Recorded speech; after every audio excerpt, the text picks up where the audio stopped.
And welcome into a extra credit edition of College Golf Talk. Every once in a while, we try to have someone who has been through the college golf ranks, has graduated, so to speak, and has had success on the pro level. We had Frankie Sappin last year, and I think I can safely say that we again knocked it out of the park with this week's guest, Johnny Keefer, the number one player on the Korn Ferry Tour points list, also dominated PGA Tour Americas right out of the gates last summer, and always a pleasure to be around. Probably the best smile in professional golf. Johnny, thanks for coming on. Nice to see you. Thanks, Brentley. Always great to see you too. Do you agree with the best smile in professional golf? Is that Probably not, no. I'd like have to you say that never I'm up gotten there, that? but I've gotten a few compliments, but I think that kind of has to tie in with some of the play that I've done. So Yeah, I mean it's hard not to smile when you win three times and something like 18 top seven finishes. Let's just hit on that real quick. How do you, now that you've had a little bit of time to digest since the season's been over, but how do you put the run that you've been on the last 18 months or so into perspective?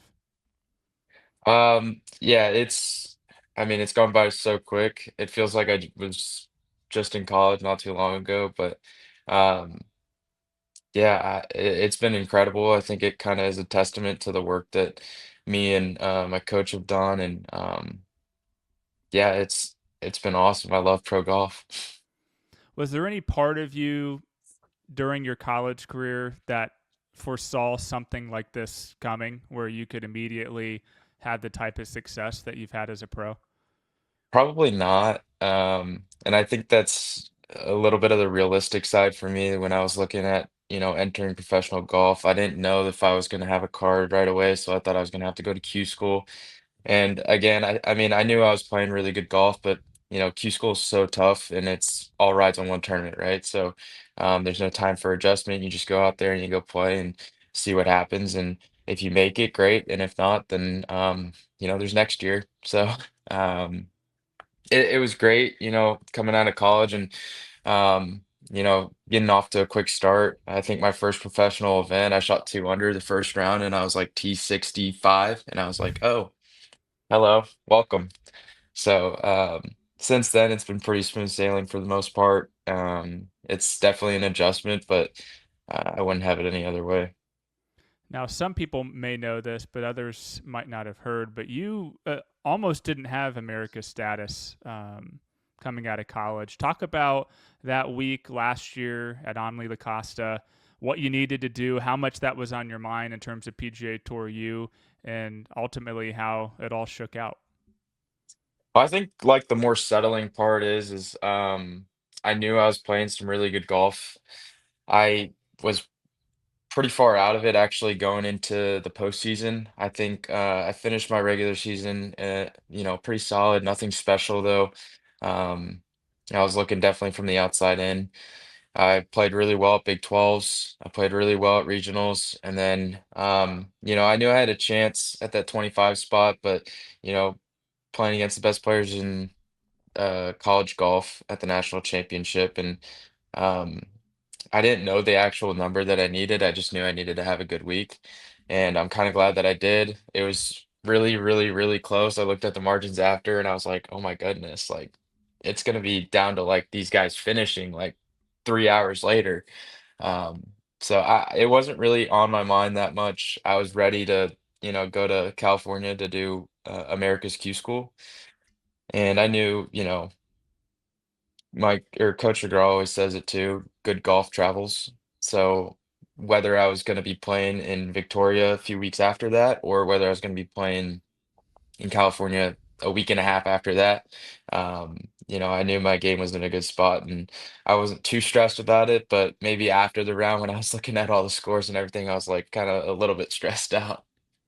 Now, we'll talk about the preparation and getting your feet wet in professional golf, but let's wind the clock back quite a bit to your childhood. So, you were born in Maryland, right? You moved to California for some point and then settled in San Antonio. Talk about how you got started in golf, your origins in the game, and I understand there were other sports that you may have liked better at one point in time. Yeah, I mean, lacrosse was my first love, really. Maryland is a hotbed for lacrosse, and I kind of got into that. And I was in all other sports, basketball, you know, football, everything.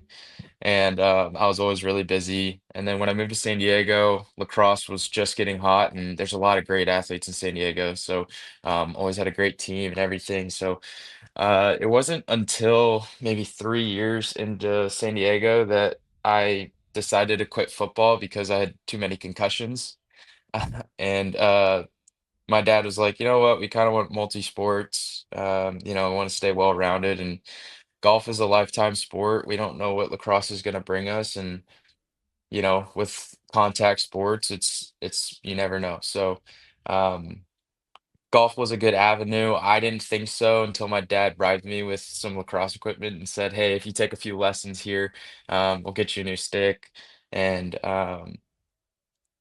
yeah, I just kind of fell in love with it. I met a lot of guys out there in San Diego to play with, and um, I remember probably the first summer that I got into it. I was right around, I was 11 years old or so, and yeah, I was out there from sun up to sundown because my parents had to go to work, and I didn't have a ride other than them. So they were like, "Here, we'll just drop you off in the morning when we go to work, and we'll pick you up when we're done." So I stayed out pretty much all day on the golf course. I think the development was pretty quick, and then I'd go to lacrosse practice, and that was my day in the summer. So um, yeah, from there I moved to San Antonio, Texas, and uh, the lacrosse scene wasn't quite as developed. So kind of the love for the game kind of started to diminish a little bit more, but the golf scene out here is just as good, if not better for me. And yeah, it took off, and it kind of switched right around 15 years old, right around high school, when I was like, you know what, I think I'm gonna try this golf thing. Did you play high school lacrosse? I did. Yeah, I played all the way through my senior year of high school. Even after I committed, I remember having a conversation with Coach McGraw, and I was like, "Hey, I think I'm going to stay in lacrosse. Is that okay with you? Like, I know that I'm committed to you for golf and for golf only, not lacrosse." And he was like, "No, absolutely. He loves having multi-sport athletes, and I loved playing two sports and not getting too caught up in golf because it can be a frustrating game sometimes." What's a more expensive sport? I guess this is more of a question for your parents, but what's more expensive in high school, middle school, lacrosse or golf? I'd probably have to say golf. You're Okay. traveling just as much, if not more. And obviously, it's nice to have all the club manufacturers and looking into junior golf and investing in junior golf and understanding that equipment is very expensive on, my parents and um yeah, so the equipment side was nice to have, uh but I would still probably say that it's a little bit tougher on the wallet in golf. Plus, you only need one stick in lacrosse, right? You need Yeah. 14 Yeah. in golf. Your recruiting process. How many schools were interested, at least in terms of where the interest was mutual, and what ultimately made you decide on Baylor and Coach McGraw?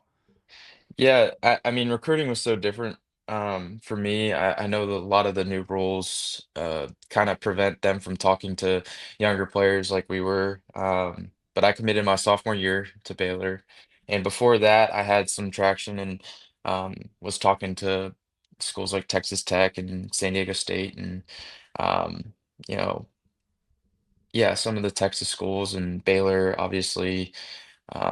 So I mean, I think kind of right around my time of commitment, I felt like I was late, and I was like, oh my goodness, like all these freshmen and eighth graders are all committed to, Texas and Oregon and all these great schools. And I was like, oh man, I kind of have to make a decision soon. But actually, right when I committed, there was some interest kind of going up with I heard Oklahoma State was kind of starting to get some interest, and I heard some other schools were starting to get some interest, but I was dead set on Baylor.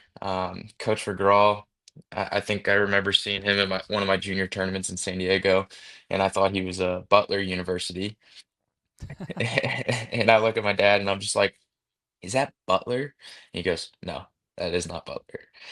Far Um, from it. kind of a few years later, we meet Coach McGraw for officially at some at a visit, and yeah, kind of took it from there. He was one of the most impressive guys. I sat down with him in his office for like 4, 5 hours straight. It was just nonstop talking, and it wasn't really like any other, recruiting trip that I'd been on, where we see all the facilities and they try and wow you. Um, it was more just me and Coach McGraw having a conversation, and you know, took it to this day. I mean, I still talk to Coach all the time. Yeah, I'm glad you brought that up because he definitely is old school in the sense. Gosh, I remember a couple years ago when Derek Freeman retired at UCLA, and Mike McGraw actually was his high school coach. So Mike McGraw's been doing this a very long time. Yeah. Um, what about him is just different than any other coach you've been around? Or I mean, Well, he has written a yeah. book.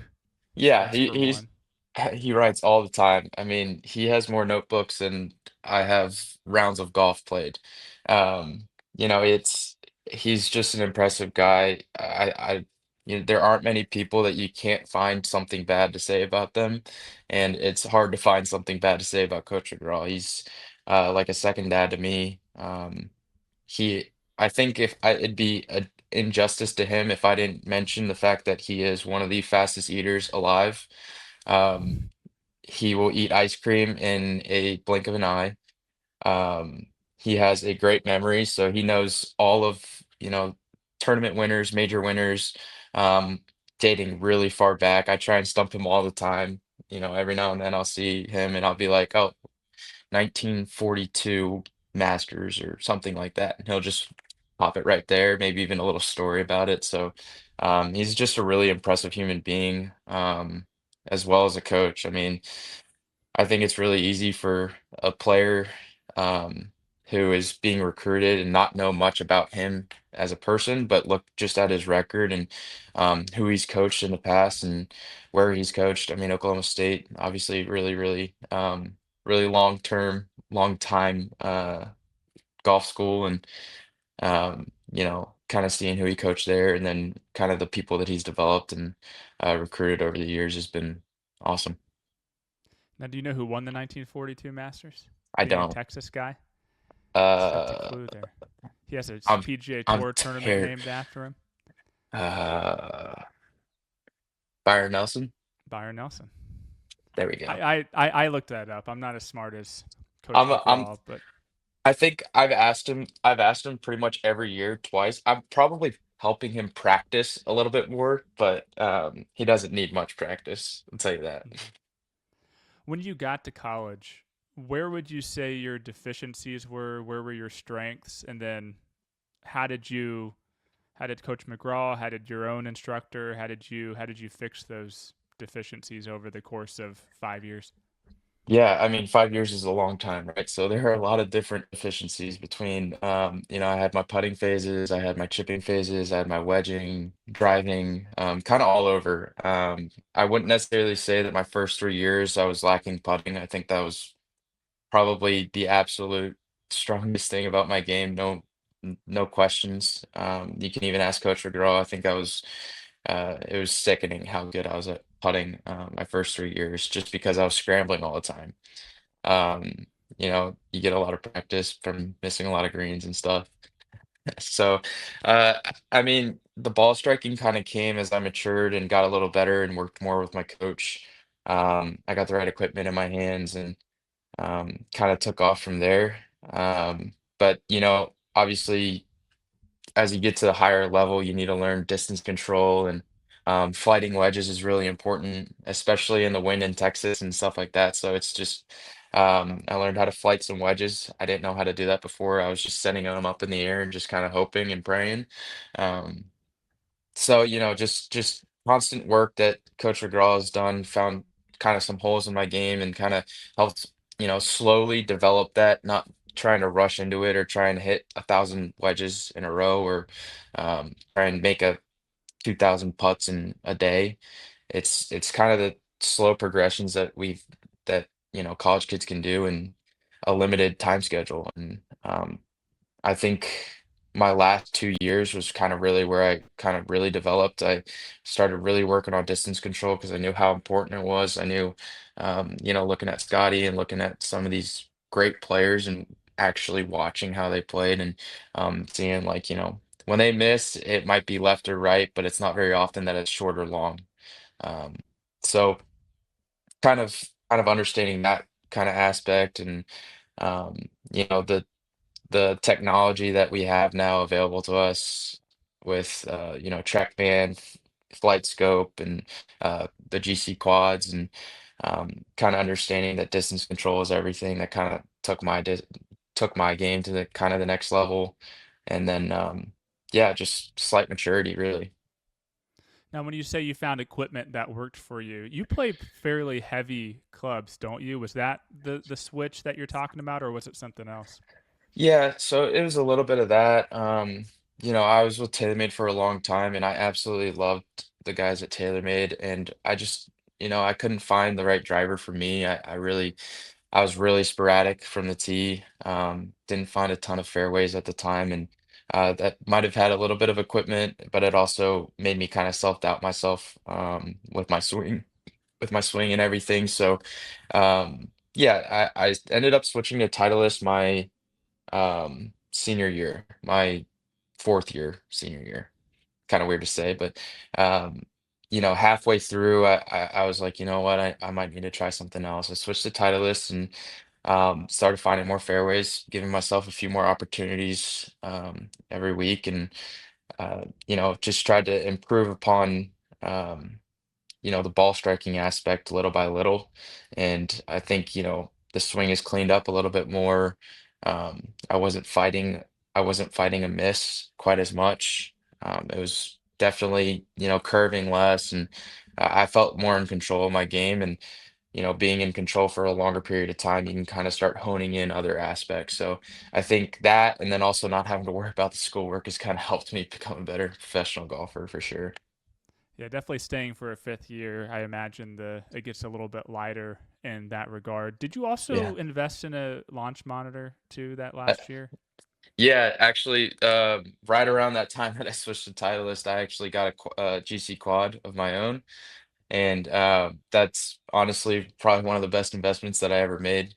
Um, I, you know, it was tough kind of having to learn and understand that maybe I wasn't as good at distance control as I thought I was. And then I kind of, you know, I hammered on that for a little bit and took it to every tournament. I still do take it to every tournament. I warm up with it every tournament. And yeah, I mean, it's a big credit to my success for sure. It's just understanding your distances and understanding everything that um, between changing courses one week to the next and understanding how different grasses kind of affect distance and definitely the temperature. I think I underestimated the morning versus the afternoon for sure, but it takes the guessing out of it a little bit more. Obviously, college golf has evolved a lot probably since you even played a year and a half ago. But with NIL and the transfer portal, and you even see it this year. We've already had a top ranked kind of freshman decide that she didn't want to play college golf anymore. We see guys get in the portal. What do you think? Kids getting into college golf, juniors right now in high school, what do you think is the most important thing to remember when you get to college and adversity hits and things don't go how you envision them? What do you think is the most important thing? Because I'm sure you had moments in college where you're like, "Am I really doing the things that I should be Yeah. doing?" No, I mean for sure. Um, and I feel like this is coming from the side of like I needed so much more time to develop than I really thought that I did. I mean, I needed it so much that I took a fifth year, right? So, you learn so much about yourself maturity wise, between just living by yourself and traveling all the time and having to balance academics as well as sports. Um, Time management is huge, and I think that's kind of my big thing. But yeah, I mean, college golf is incredible, and it's something that you need to understand that it is a love for the game, but it is also a job.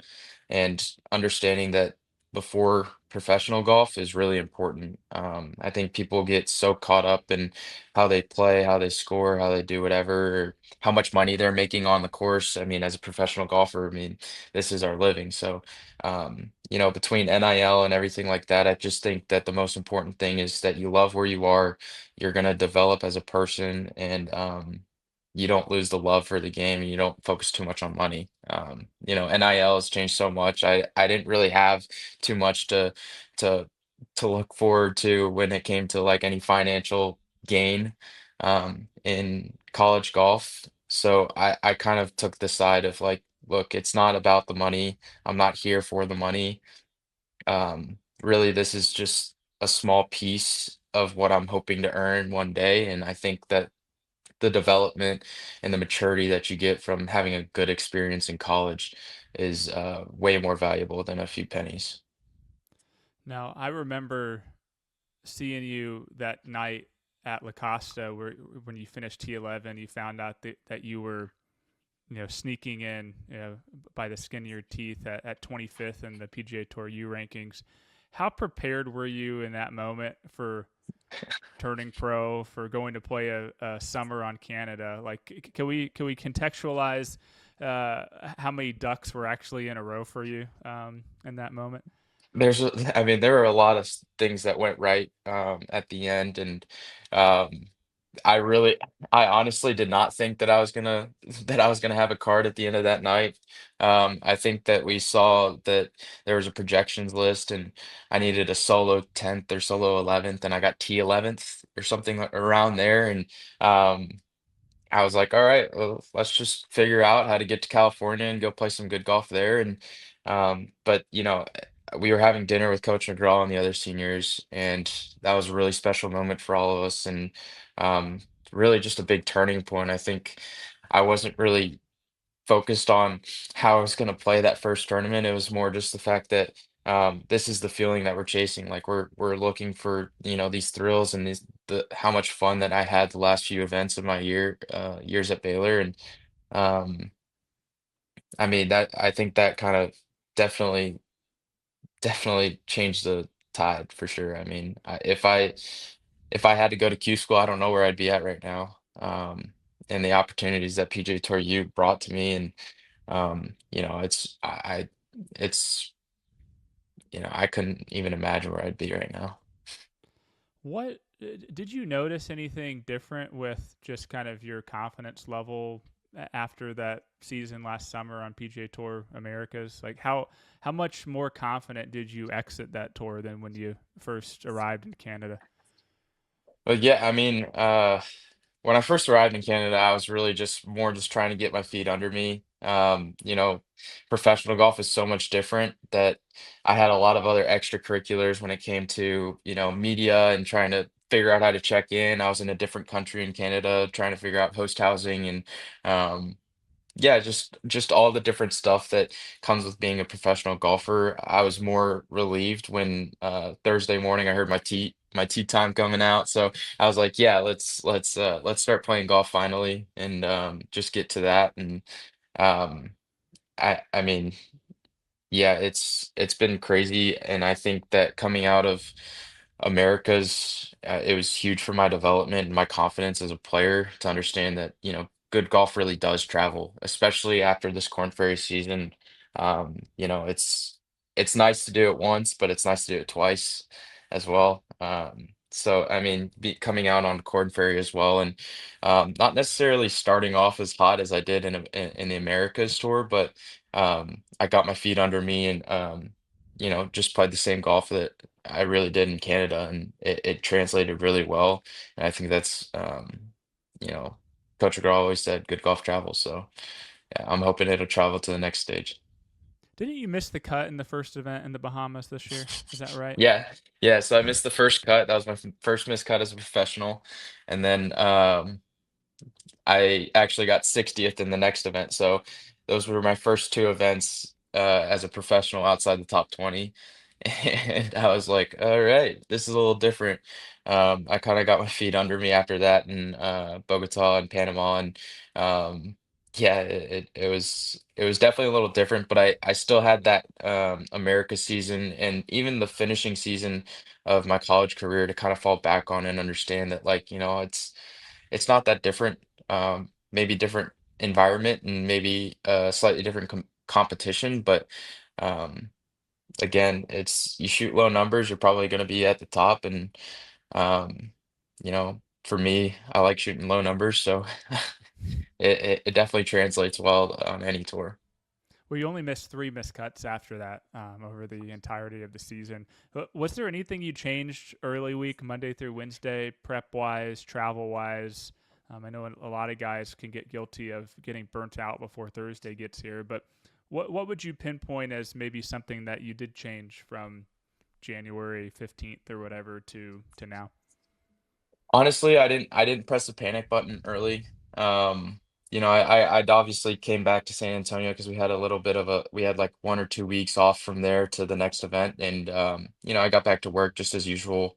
Um, but I really didn't change much. I don't ever touch a club on Monday really, unless I absolutely have to. Regardless of whether I miss a cut or not, I won't touch a club on Monday, and I take it, relatively light on Tuesday and Wednesday, just to stay fresh at the end of the week, because you never know the week that you're going to be contending. You're not trying to solve any, really hard problems on Monday, Tuesday, Wednesday. And I think if anything, if you do try and feel like you're trying to solve the hardest problem ever, it's probably not going to work out on the weekend anyways. You're going to be burnt out, you're going to be tired. So um, I really prioritize rest, especially after college. My first event up in Canada, I played 18 holes on Monday, I played 9 holes on Tuesday, and I played 18 holes on Wednesday. And I was exhausted on the weekend. I luckily got through and, I played really well on the weekend, but that was the most fatigue that I felt like I felt in forever. I mean, that's a lot of golf. And it's definitely a stressful environment. So just finding ways to lower the stress, rest as much as possible. And I just kind of continued that all the way through Korn Ferry the entire year. I don't think I touched a Monday or a club on Monday, other than just taking it out of my bag and after a travel day. So um, I think it's really valuable to kind of prioritize the rest and not really press the panic button if something happens for 2 weeks or 3 weeks, and just understand that it's ebbs and flows, right? It's ups and downs. Now, this might be a trick question because I you don't strike me as the kind of guy who gets embarrassed too often. But it's a long year on the Corn Ferry Tour. It's a lot of travel. You go to some pretty obscure places. But what was the most embarrassing moment, if you had to look back and pick one this year on KFT?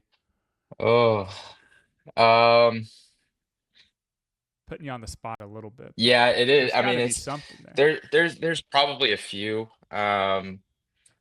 I mean, between actually experiencing my first casino in South America, that might have been embarrassing, for the wallet. But probably the most embarrassing thing that happened to me this year, and it's not like I really care that much, but um, in Ohio State, actually later in the year, I had already locked up my card, and obviously TV coverage isn't quite as often, it doesn't happen quite as often on the KFT as it does on the PGA Tour. And I'm playing well. I'm playing in with Neil and Austin here, 2 and 3 at the time, and I shoot, a few under the first day. Feeling good about my game, and then I shoot 80 the next day, all on coverage. Yep. I I get shown, they show all the shots from my back-to-back triples on Friday, and that stuff happens. I shake it off, I laugh about it, talk about it all the time, and, I think the next week, I was talking to someone, and they were like, "Yeah, what happened?" I was like, "Dude, it's golf. I hit a tree, and then it went downhill from there. We're gonna try and not hit any trees this week." Um, so that's probably my most embarrassing publicly. Outside of that, I mean, I'm sure that there were some hiccups um, between like getting through customs and travel and having to figure out, where to go, what to do, being 45 minutes away from a from a course, like booking a Airbnb that's not very good or something like that. But um, yeah, I mean, it was a great year. I wouldn't say that there was anything too outstanding. Yeah, definitely one to forget was the stomach virus in Mexico. Oh, that is true. Yeah, that's actually a great story. I was playing really well in Mexico. This was the week right after my Veritex win, and I get you know, I start not feeling good on Thursday, and I go to the bathroom, I kind of let it like puke out or whatever, and then I kind of finish playing. I'm kind of tired, I'm drowsy, and then Friday is just awful. I'm with my caddy, I'm laying down the entire time. I puke a few times, and um, we get through that day. I played great, and I credit to my caddy. That was the hardest he had to work all year. He was giving me reads, he was cleaning the ball, he was cleaning the club.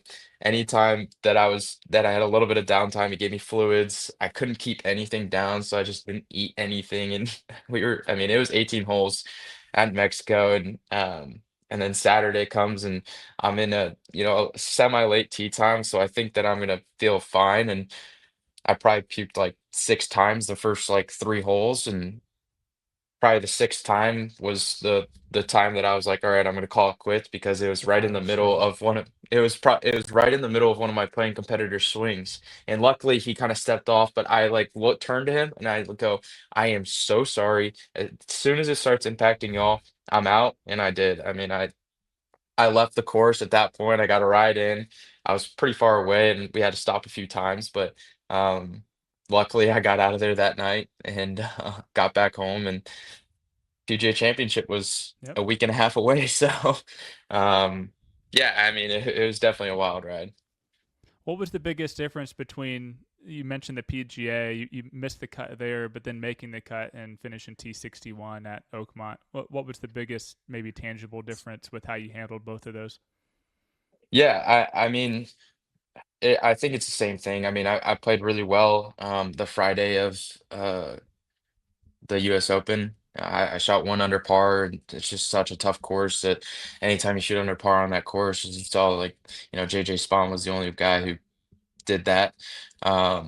You should be proud of yourself. And I took, I understood that, my game wasn't quite as sharp as it needed to be at Quail Hollow. And, I didn't have a very good first day at the US Open. I very well could have just, kind of gave up and um, did whatever. And, Friday afternoon, it's not really your movement time on a US Open setup, right? So, um, yeah, I played really, really well on Friday and took a lot from both of those weeks, between getting to see how a lot of these guys are competing on a high high caliber every single week, like Scotty and Rory and all these guys are playing and handling themselves on and off the course, between how they treat their bodies, how they practice and go throughout their motions throughout the week. And um, definitely, it was really cool to, experience my first major, and then not too long after that, qualify for my second major. So, um, yeah, I just, it's also something really good to look at for the future. I mean, I hope to be competing on that level for a long time, and um, maybe improve upon those statistics that I placed down at the major championships, but still, it was unforgettable experiences and something that me and my family will always cherish. Well, two majors this year, at least two next year, plus the players. You're in the U.S. Open. You're 50th right now in the world rankings. I would assume that PGA Championship, you could probably stay in the top 100 by next May, especially playing a PGA Tour schedule. The one that's the question is the Masters. We know how the world rankings work. If you're not playing, you're probably dropping. Uh, what's the plan these next few months to maybe try to get some starts where you can accrue some points, or is it one of those things where you're just going to go try to win a tournament early next year to get into the field at Augusta in April? Yeah, I mean, I think I definitely would love to play. I think anytime I get to compete, I'm always going to be excited and ready to go, but I don't want to put too much emphasis on it. You know, what I've accomplished so far has been really awesome, and just to be in this position to even think about the Masters next year before even playing a PGA Tour event, um, is, I guess, as a full-time member, is really, an awesome opportunity. So I don't really I'm not a huge fan of trying to think too much about the numbers anyways. So if I get into an event this fall or two events this fall, I'll be super excited and ready to go out there and ready to compete. But I think it's the same as, thinking about a cut line or thinking about winning. Anytime that you think about the cut line, you're going to be kind of right around there. And anytime that you're thinking about winning, usually that bodes better. I'm not trying to just kind of make it to the Masters. I think even if I don't make it to the Masters, I still have plenty of opportunities next year, and um, trying to, accrue some points early in the year to, get into that tournament and not only get in there, but also trying to compete. I don't want to be there just Thursday, Friday. I'd like to be there the entire week. So, just figuring out where my game is and continuing to try and improve. And if I get in, I get in. If not, you know, we'll figure it out. Yeah, I guess there is a second top 50 cutoff a few weeks before or something like that. So multiple opportunities. Speaking Yeah. of the PGA Tour, looking at your stats this year in KFT, fourth in total driving, 10th in putting average, second in scrambling, 15th in greens and regulation. They don't have strokes gained, but I would imagine that you'd probably show a well balanced sheet there. What what do you feel is the part of your game that translates the most to the PGA Tour? A little bit tougher setups, um, uh, Yeah. higher scoring on average than most of what you see in the KFT. Where do you feel like you're most prepared game wise to excel on the PGA Tour? Yeah, I think my wedge game and my putting is definitely become a strength between just understanding the distance control aspects, the flighting, and also hitting it high and um, being able to spin it is going to be kind of important on some of these really firm, fast greens.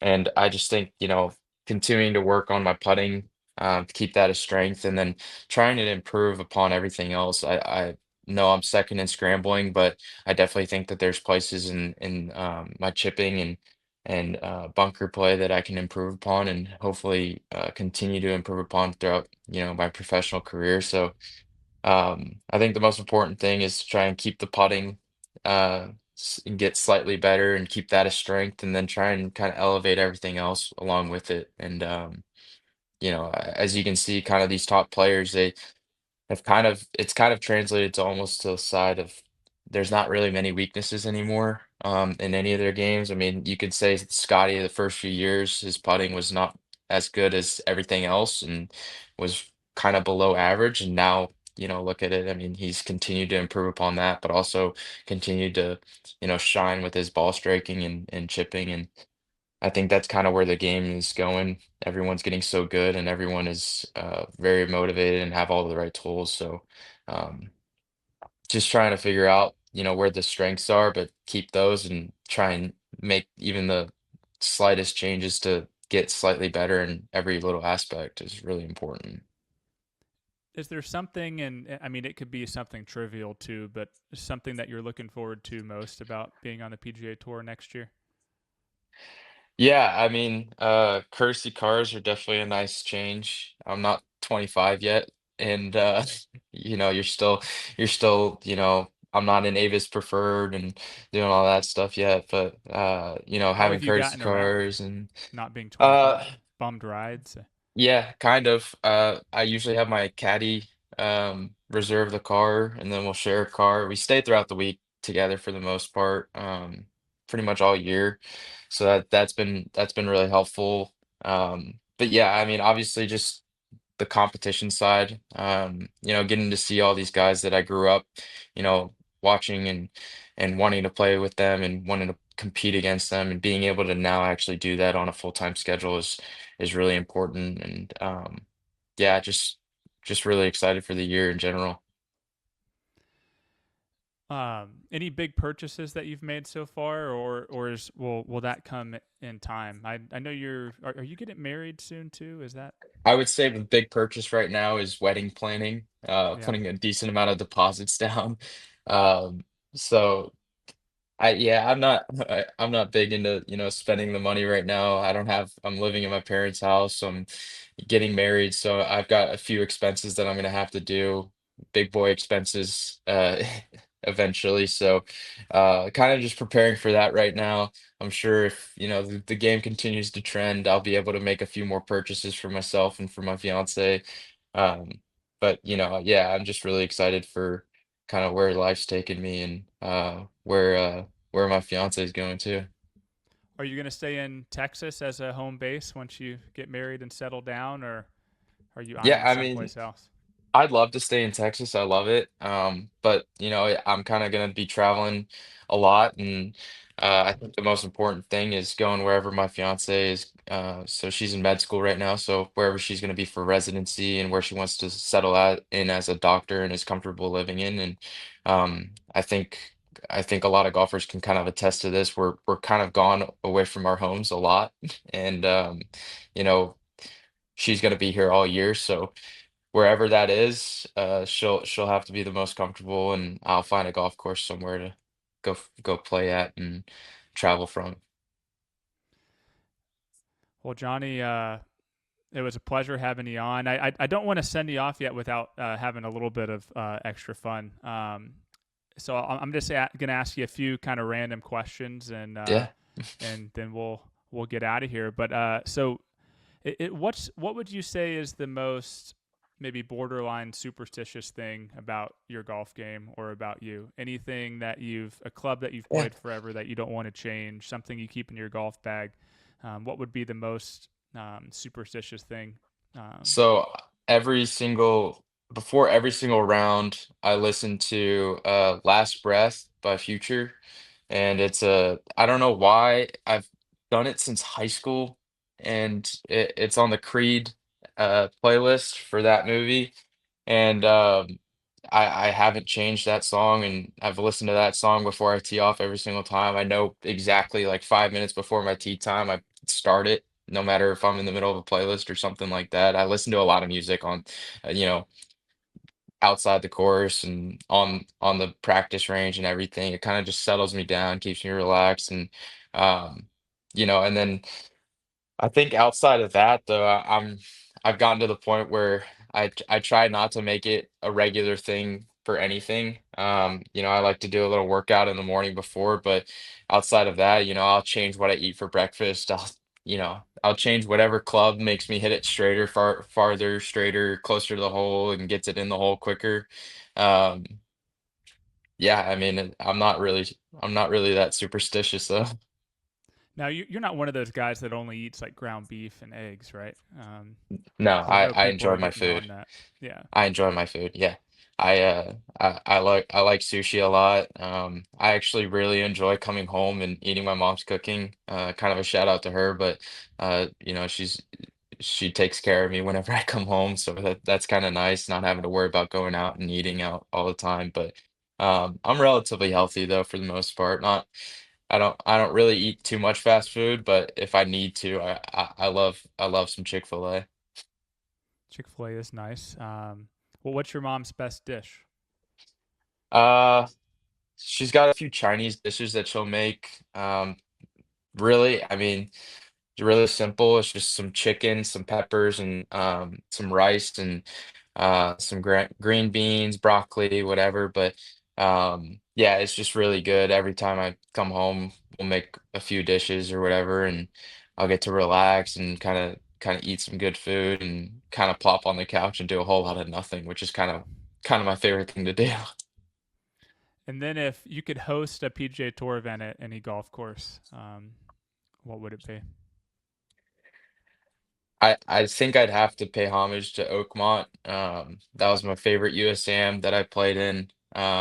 It's my first US Open. It's such an incredible course. I know I'm not a member there or I haven't lived there, but it's probably my favorite course of all time. And If I had to do a home course, TPC San Antonio, that's where I grew up, and absolutely love to play there. And it's such a tough test, and I think it's a great event, and I think the guys think it's a challenge, but it's also nice to have the hotel there for them.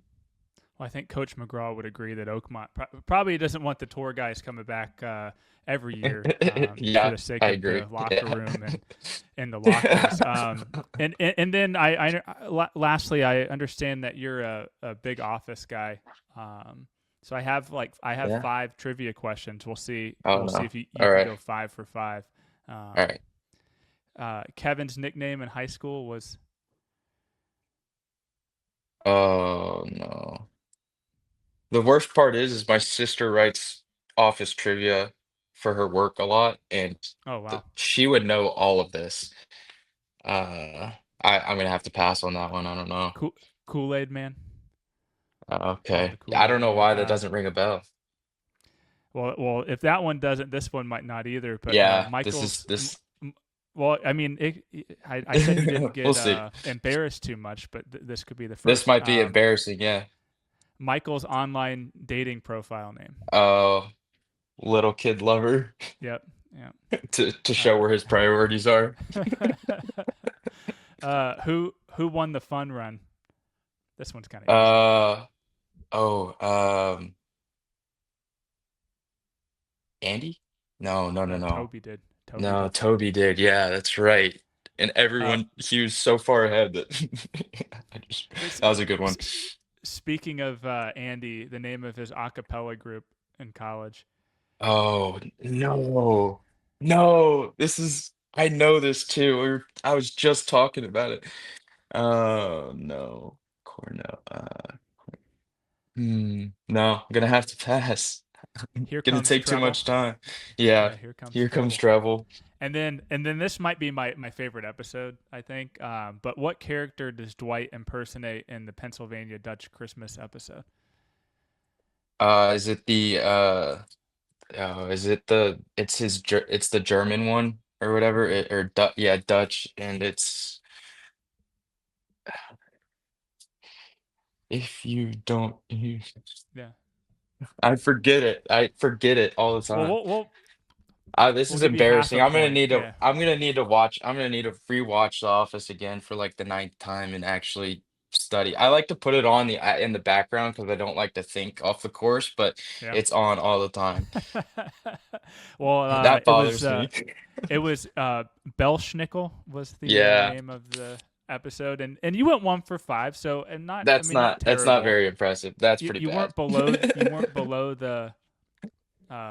the Mendoza line, as they say in baseball. Okay. Anyways, we can always just cut this out too. But I actually think it was kind of fun seeing that you are human for once, based on what Yeah. you've done on I the golf miss. course. But well, Johnny, again, appreciate the time and enjoy the wedding planning, and we will see you on TV again, probably, hopefully this fall, but if not, then at the Sony Open. Yeah. Thanks, Brentley. Thanks for having me on. Enjoy it as always.